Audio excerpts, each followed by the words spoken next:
do is we're going to patch a hole in the wall here. We had to cut out along the studs. There's a stud here and a stud here. I had to make a cut on the opposite side of this wall. There's a bathroom. One of the valves went bad in the bathroom, so I had to replace the valve. So easier to open the wall on this side. So we got it opened up.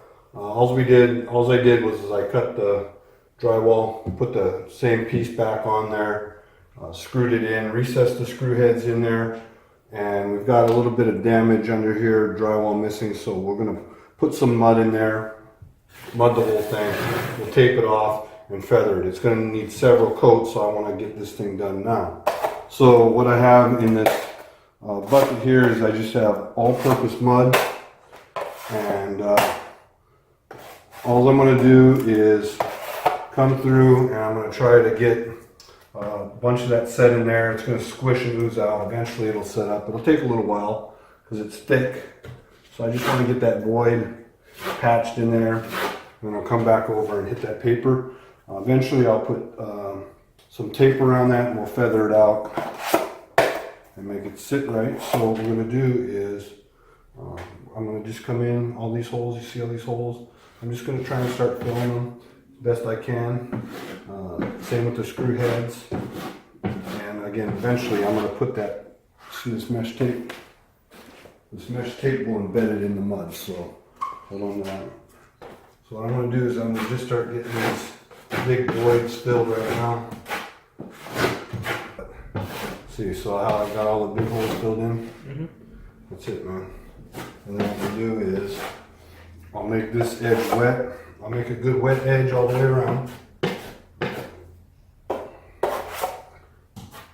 So in other words, what I'm doing is that edge where the tape is going to embed and stick, I'm putting a decent layer of mud in there. Now you can water this down so I can make it better if I need to.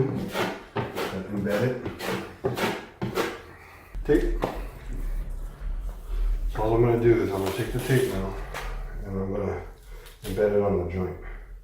This isn't always necessary, the tape, but it's just a good preventative for the thing to crack. So I'm going to overlap my layer over here. I'm going to put my blade like that. That's it. Okay. And then I'll embed it. You'll see the mud coming through. I'm going to let you do the next piece of tape. Here, take your knife. Is it on the line? Sure? Yeah. Try to make it even. So there's no wrinkle. Pull your end.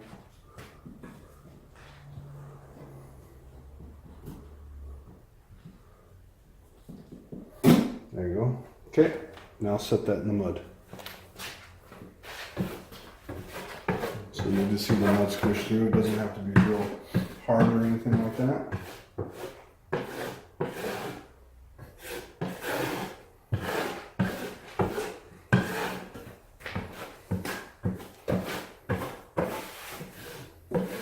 Good.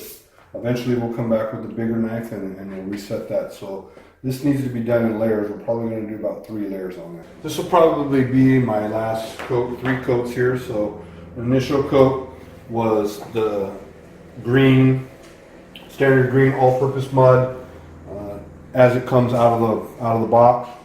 The second coat was the same consistency out of the box, green all-purpose. This one is a little bit smoother or lighter in that I cut the mixture with water, and I'm also using a larger knife on this. So I'm going to go ahead and feather this out a little bit here and come down and just do a light feather. Alright, I'm going to just sand down the final skin coat that's on there.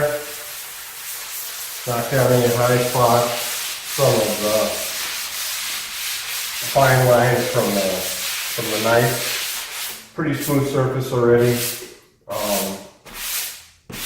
But this wall does have a texture on it. So I'm going to come back with just a canned wall texture.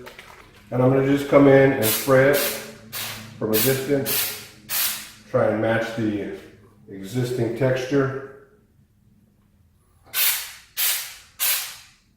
Come in, I'll spray the perimeter of it.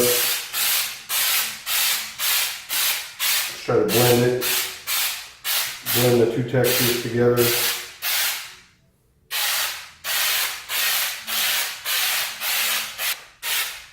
That's about it right there. That's about how you'd do a patch complete, start from the patch all the way to the finish. And again, when we get finished paint up there, we'll take a look at it.